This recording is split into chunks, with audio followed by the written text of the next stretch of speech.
This is NEGOTIATEx TV. Hey everyone, thanks for joining us on the NEGOTIATEx podcast. We are continuing our conversation with Linda Street, the CEO of Simply Street MD Negotiation Coaching. If you haven't already checked out part A of this show, be sure to do that first. Let's jump into the conversation with Linda. Linda, so these are obviously going to be a little bit more difficult conversations because you may be asking for something that may not be the norm or the norm for that hospital. So how do you advise them to kind of set this in the framework as, hey, this is a win-win for the hospital, a win for me as the physician? How do you frame it so that maybe you could get a little bit easier support from the hospital? Yeah. And I think that's where that preparation comes in, because if you show up and you just say, I'm valuable to you, I want a scribe. Okay. Like, done. That's not really going to get you as far as if you've done the work to say, okay, I'm going to assume, since this is outside of the norm, that they don't see why this is valuable. So just go in with the assumption that you have to convince them.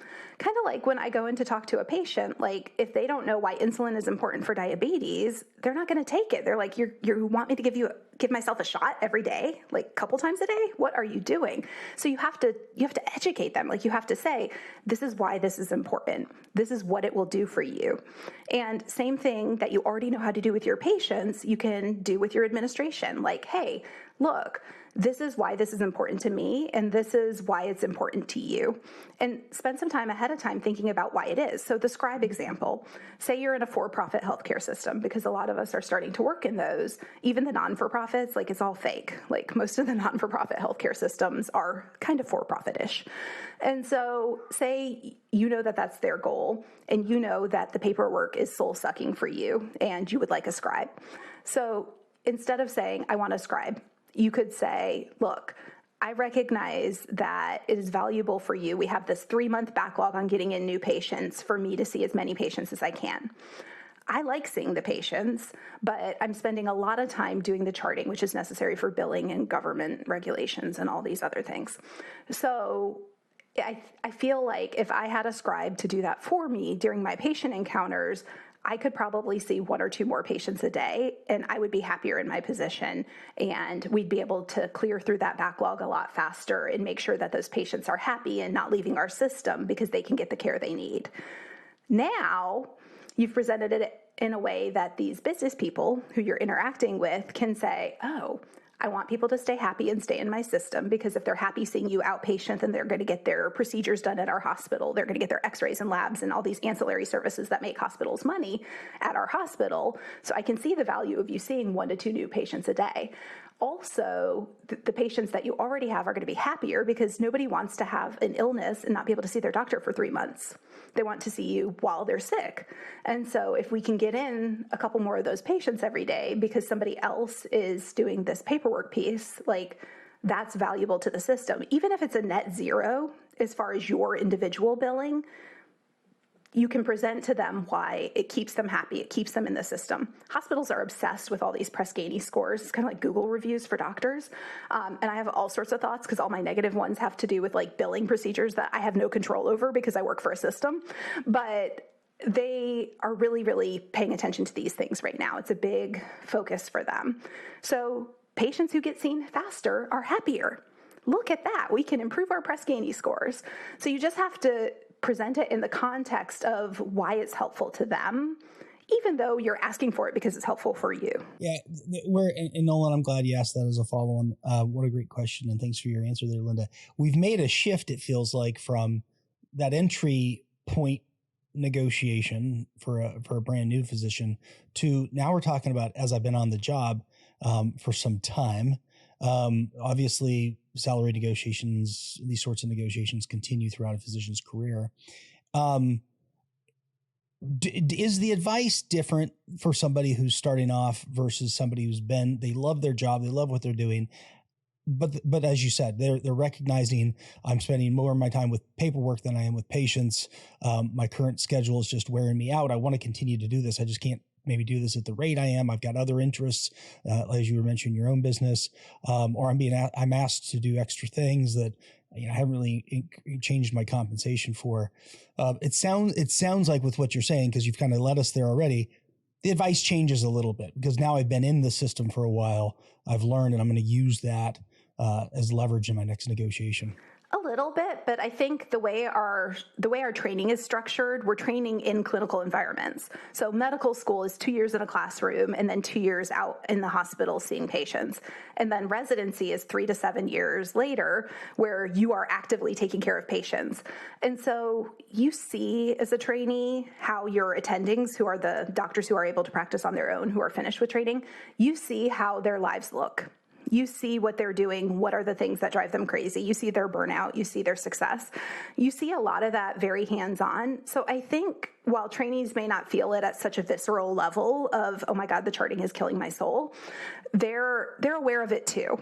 And so I think when you're negotiating on the front end, they may be less focused on those things. But my job as somebody who's 7 years out of training at this point, so I'm not that far in my career, but I'm further than they are, is to say, look, these are the things that I see as common themes for physicians. How do you insulate yourself from those problems from the get-go?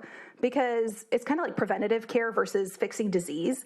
Like if you can set yourself up for success, from the get-go, that is so awesome compared to having to fix problems after they've occurred. It's like the ounce of prevention and a pound of cure. Like if I can bring to their awareness, these are really big concerns for practicing physicians. How can you get the things you think you want and the things you know you want based on where you're at now, but also insulate yourself from these things becoming problems later? And I think most trainees have enough awareness of what their attendings are going through that they can see that value. So they may not come up with it on their wish list kind of automatically, but once it's brought up to them, they can see, oh yeah, that would be valuable. For example, I just hired a partner not that long ago, or I guess my organization hired a partner for me. And I had to share, like, this is why a 4-day work week is really important. And part of it was selfish because I want the precedent I've set to be honored. But part of it was like, look, I have seen this with 4-day work weeks. I have seen this with 5-day work weeks for physicians. What are the barriers for you to a 4-day work week? And salary comes up, right? If I work less, I'm going to make less. Well, in some models of being paid in healthcare, that's not always true. So if I can say, hey, because you're less tired, because what we do is hard, like if you're doing that 4 days a week, you can have the energy to do it effectively and efficiently. You may not make that different of a salary 4 days a week than 5 or whatever. So like if I can present that to somebody new so that I can address their concerns and show them what options are available, then they can choose from an eyes wide open place and they get to pick what's best for them. And I'm not saying everyone should work 4 days, but I really do kind of feel that way. But it allows them to see, like, these are ways I can insulate myself. And no employer is ever going to be sad about you working more. So I always tell people who are going for their first job, see if you can advocate for a 4-day work week. And if they want you to work 5 days later, or if you decide I want to work more, then most people are not going to be sad about you giving more time to them. Thanks for sharing that, Linda. Really appreciate it. Are there common games or tactics that potential employers, hospitals, ambulatory surgical centers, and others utilize in contract negotiations? And how do you coach physicians to manage these challenging methods? Yeah, so there are definitely some that I see come up a lot. Every system is a little bit different. Every single negotiation is a little bit different. But some of the common ones I see are, this is just what we pay. That I always prepare people to respond to that. And I'm going to answer both questions kind of simultaneously. The way I tell people to look at this is you have obstacles. These are the things in between you and getting what you want. If you wait until those obstacles come up, you have to like sit there and stare at them and figure out a plan. And you're in the middle of things, your adrenaline's pumping, your cortisol's high. Like it's harder to do that. Versus, why don't we just anticipate these? Because there are certain things we can anticipate are potential barriers and come up with a solution from a place that is less cortisol driven. Because when you're in a high stress environment, your brain is automatically designed to protect yourself. And so your brain's going to go into these cortisol rich fight or flight kind of moments because it can't tell the difference between a negotiation with your boss and running from a tiger. So your brain is in that like singular focus, keep you safe, save you from the tiger kind of place. You're probably not going to come up with the best creative solutions from that spot. So if you can ahead of time anticipate, okay, what are the barriers that might be presented to me? Okay, they're going to say, this is what we pay for this job. Okay, how do I want to respond to that? When it's not scary, there's no hormones involved, I have somebody to sound things off of, which is the me in the equation, and we can come up with a solution ahead of time so that when this is said, because some of these obstacles are going to present, I know how I want to respond. I have at least a kind of broad roadmap of how to engage, how to respond from a more collaborative, creative place in a less responsive, defensive place. So this is just how we pay.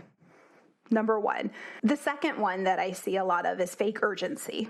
So they've taken 6 weeks to come up with a contract amendment for you, and they want it signed tomorrow by 5. And you're like,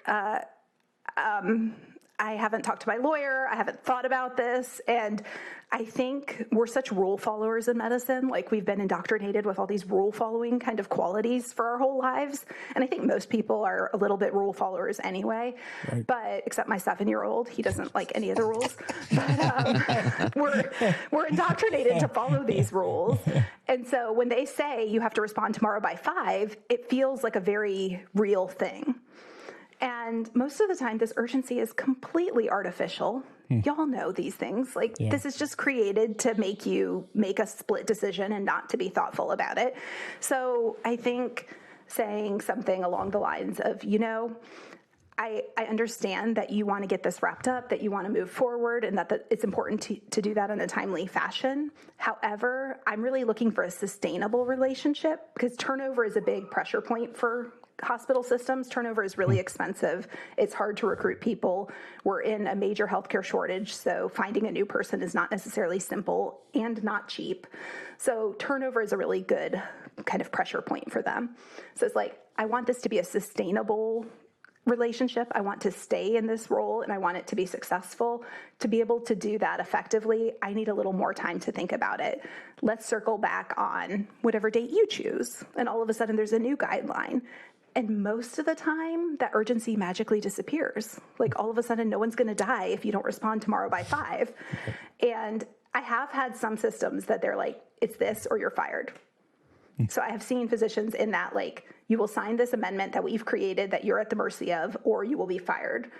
And how you respond to that depends a little bit on what your best alternative is. If you have a strong best alternative, like for me, that wouldn't fly. Right. I'm like, I have all these other options I can do at any given point. If you are going to treat me that way, I am going to say, well, I'm not responding without giving it thought. And if that's the case, then let's draw up my termination agreement. That's not going to fit for everybody. Like, that's my position. But if you really need that job, you may respond. You may say, I really need this job. I'm going to respond by then. And you get your team together. You get your lawyer on board. You try to call everybody quickly to make sure everything lines up so you can respond in a way that's best for what you can do with that time frame. But I think a lot of times they're bluffing. Yeah, absolutely. I like the first point really that you kind of brought up there, Linda.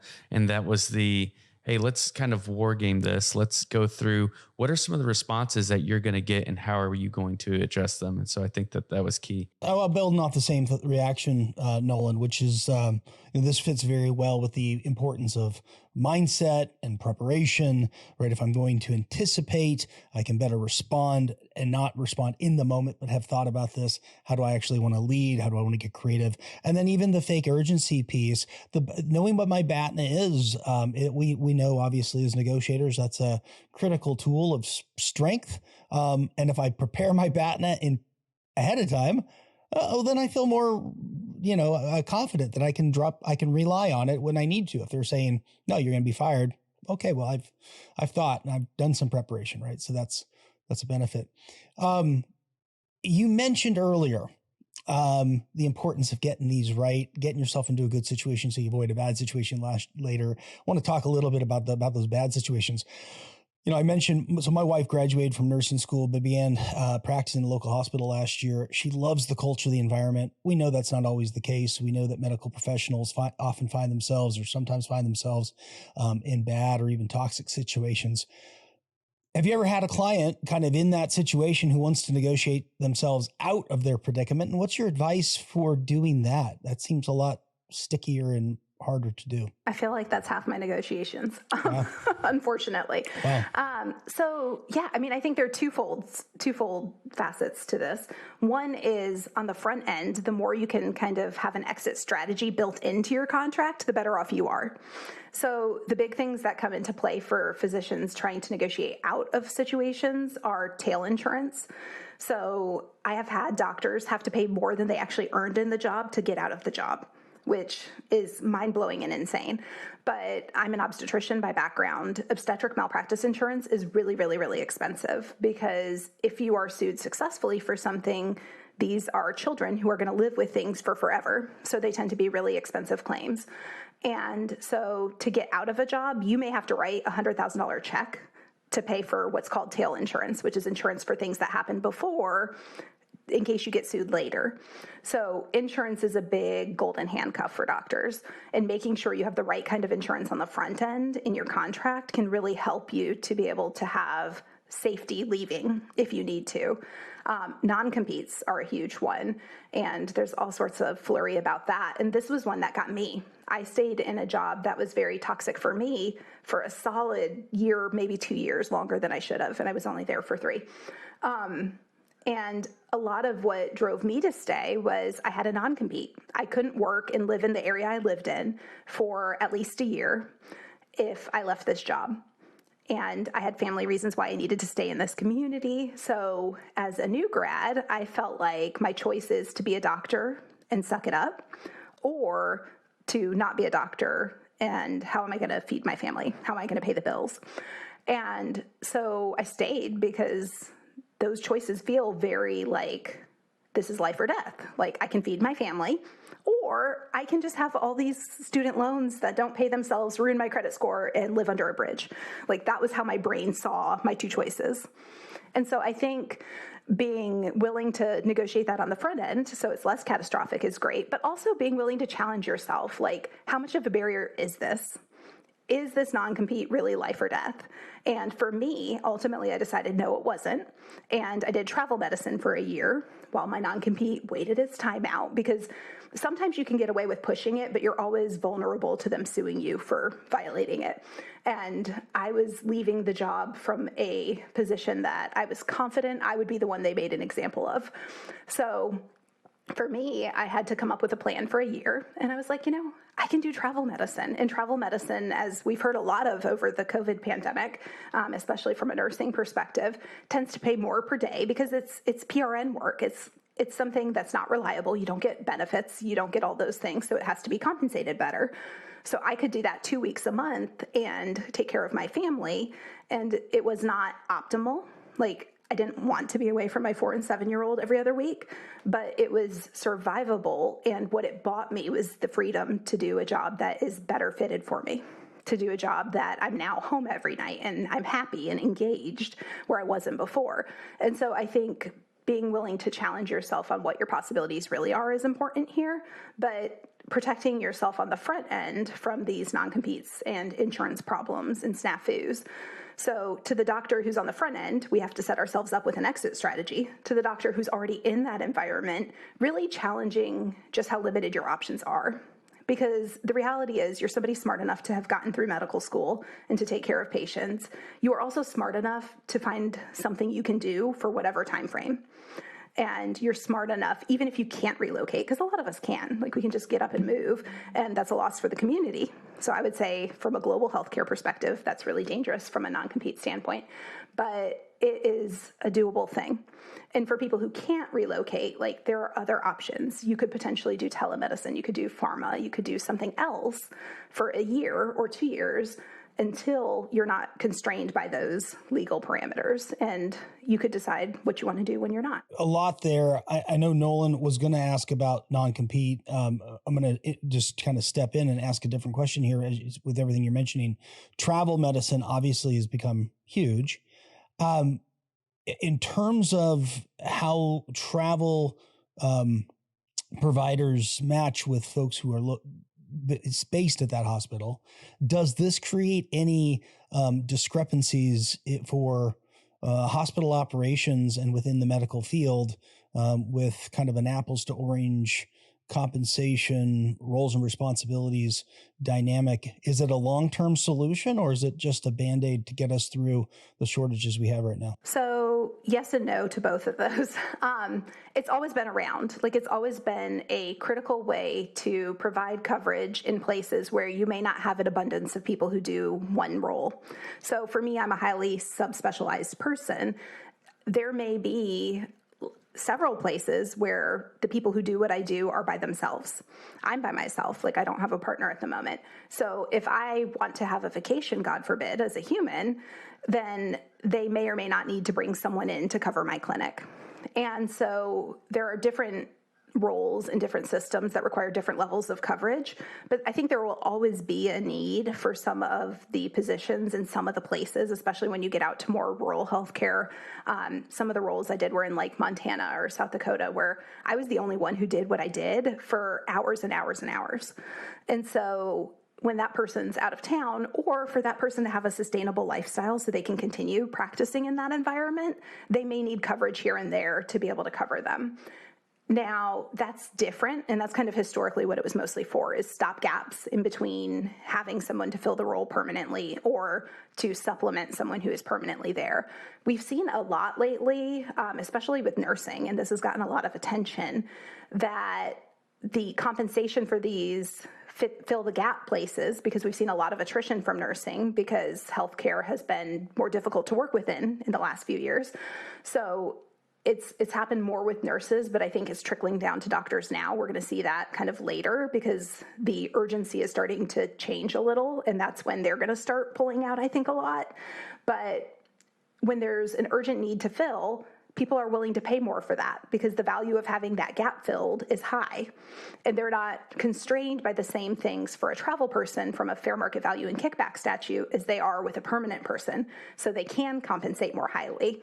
And what that led to in the pandemic with nursing is, if I'm a nurse working in the ICU and I'm familiar with the system, so I'm probably doing more work because I'm not being slowed down by learning the computer keys, by knowing where the bathroom is, like basic things that you understand when you work somewhere for a long period of time. If I'm seeing that I'm making $50 an hour, and this person just waltzes in from God knows where, and they're making $100 an hour to do the same thing less, then that led to people quitting their jobs to fill those roles, often in the same town. So they just go to a different system across town, or they'd come back to their same system as a traveler and make more money. And so that's where we got into trouble, because there was such a discrepancy, and the people who were permanent employees were not valued. They were not treated with the value they deserved. And so systems ran into problems where now you have a lot of attrition and a lot more people coming in at these higher cost roles, which is not sustainable. So that's, I think, where it gets dicey. It'll be interesting to see how that's navigated. So, Linda, as you mentioned, the FTC has proposed a rule to ban non-compete clauses. We know you feel passionately about how non-compete clauses impact not only physicians' earnings, but also the medical field as a whole. You were talking about some of the strategies physicians might use to navigate this issue. Is there anything else that you'd like to add? Yeah, I mean, I just think they need to go away. They're designed for trade secrets. I can tell you, as somebody who's been an employed physician, like, I've never had trade secrets important enough to prevent me from working in town. And some of the planning, like if they're looking to expand a service into a certain area, you may be involved in some of those conversations. But I promise you, a year later, like, it takes so long to execute things in healthcare. A year later, you having that knowledge is still problematic if it was to begin with. So a non-compete does not erase that problem. It just is punitive. Like, it's used very frequently in healthcare as a golden handcuff. And this is my opinion. Other people have different ones. Most physicians have mine. But it is, I think, harmful from a sense of it disrupts communities. Think about the doctor you know versus the doctor you've just met, especially for people with complex medical conditions. Having to start over with a new doctor, there's such a trust level built into the healthcare relationship. That's disrupted. You have to start all over, so everything takes longer for the doctor and for the patient. Like, there's so much disruption at a person level when you have to start over that it's, I just think, really harmful to hold physicians to these. I've had doctors take my negotiation course. I often hear how they talk about these skills we've been discussing have applications in other aspects of medical care. Could you share from your own experiences how negotiations or the communication skills that you teach and share with others show up on a daily basis for physicians as they work with nurses across departments, hospital administration? Yeah, I mean, I think the skill set you already have, this goes two ways, right? The skill set you already have makes you more able to negotiate effectively.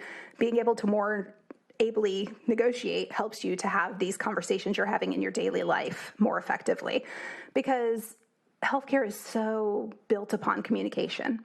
If I don't communicate with a patient well, I can't help them as well. Even something as simple as not taking medicine. So we'll use that as an example. It's a nice, clean one. Say a patient's not taking their medicine. If you don't know why they're not taking their medicine, you can't help them. It could be side effects. It could be expense. It could be a social cultural barrier. It could be that they don't think they need it. Like, however they're coming to the conversation, however they're coming to it, is where you have to meet them to be able to make a change. I can't help you take your insulin by explaining how to give yourself insulin if the problem is not giving yourself the shot, but the problem is affording the medicine. Like, I can tell you all day long how to give yourself a shot, and that doesn't change that you have to exchange money to have this drug. So you really have to be able to know what is important and where someone else is coming from to be an effective clinician. And that's the same skill set you're using with your employer to navigate your negotiation. So I think they kind of feed off each other because they're conversations. It's a conversation between two parties, or more sometimes, but mostly between two parties, where you both have different needs, different kind of holistic ways you're coming to the conversation. And the more you can stand under that person's reality, the more you can meet them where they are, the better the conversation is going to be at getting whatever outcome you want. Now, whether that be getting a patient to take insulin, whether that be getting my employer to pay me what I should be being paid, like, it's the same skill set. It's just how you're using it. So I think it benefits both ways. Yeah. And I would, again, those conversations at the desk with the attending nurse or right. Yes. With the healthcare team. Yeah. And then I would think, especially with patients, when you're talking care plans, procedures, I mean, what's getting in the way of them doing what you're asking them or advising them to do? That's got to be some of the more difficult negotiations that doctors have to navigate. I'm also curious, doctors are often looking, whether it's to pharmaceuticals companies or medical device developers, for the latest and greatest to improve patient care and health. And yet the doctors themselves obviously don't conduct the procurement for these items. And sometimes the tension between managing costs and patient care can be really tough. Can you tell us anything about how that process works within the medical field? And is there advice of what doctors can do to be more persuasive when talking to their purchasing agent? Yeah, so this is an area I don't spend a whole lot of time doing many navigations within, but I think that, again, it goes back to why is this valuable and how does it meet our goals?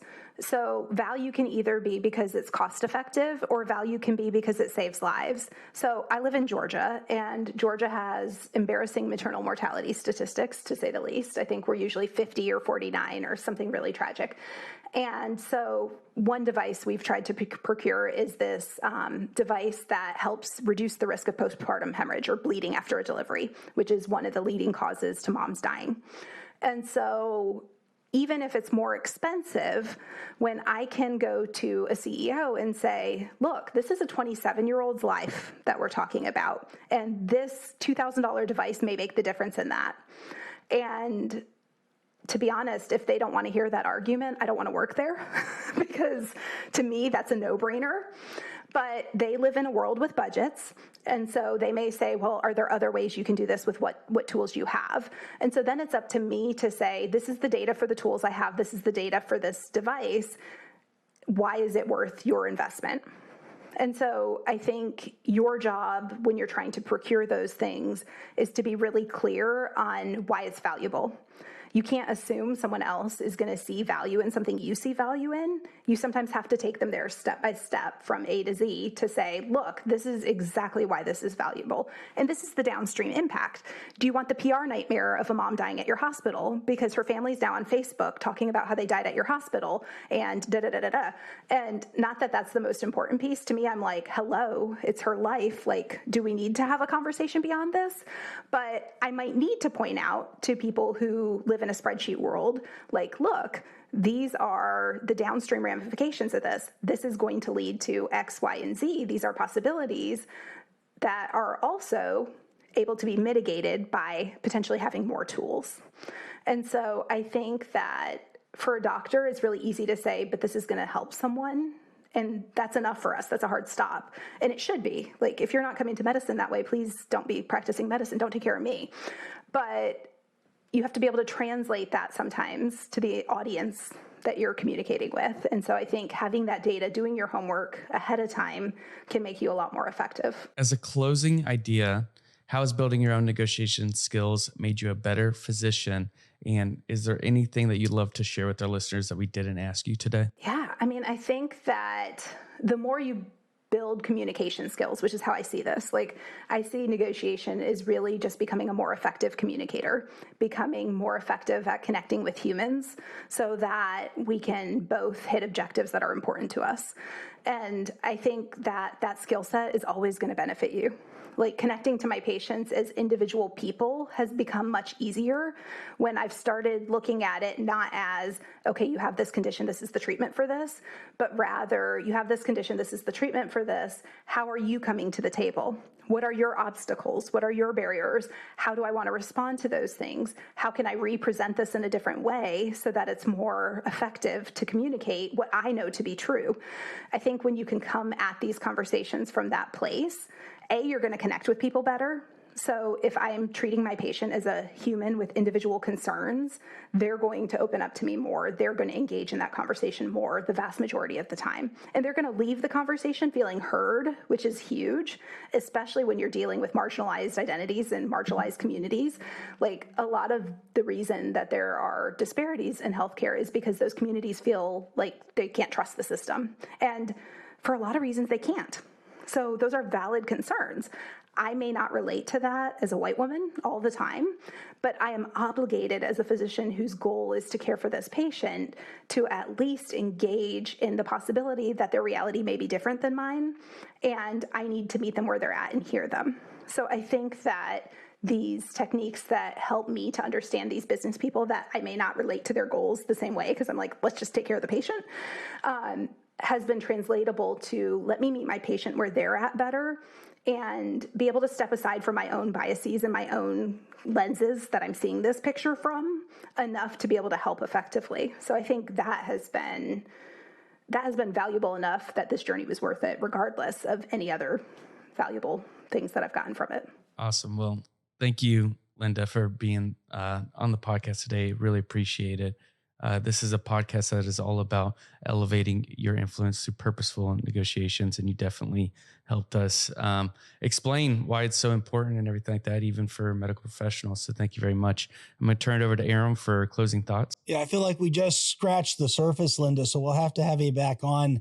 I think it's a fascinating topic, looking at a specific group, and I hope that for those who are listening who aren't physicians, you'll hear the broader application around things such as, engaging with confidence, negotiating with great clarity, being able to communicate value, and thinking how the broader application shows up, whether it's in a salary or compensation negotiation or just in our day-to-day lives. And I think Linda illustrated that beautifully. So Linda, thanks so much for taking the time to come on with us.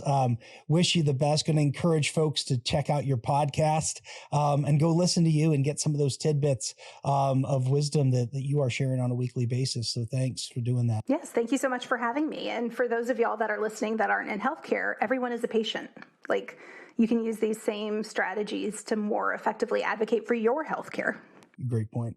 Well, that is it for us on the NEGOTIATEx podcast. Thank you so much for listening. If you haven't already, please rate, review, and subscribe to the NEGOTIATEx podcast, and we'll see you in the next episode. Hey, thanks for checking out this video on NEGOTIATEx TV. If you found any value at all, please hit the subscribe button, hit the notification icon if you want to be notified of future videos. And then we also have a couple videos over here that you might be interested in checking out.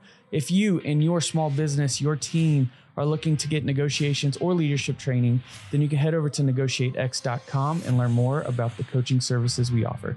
Thanks, and I'll see you over in the next video.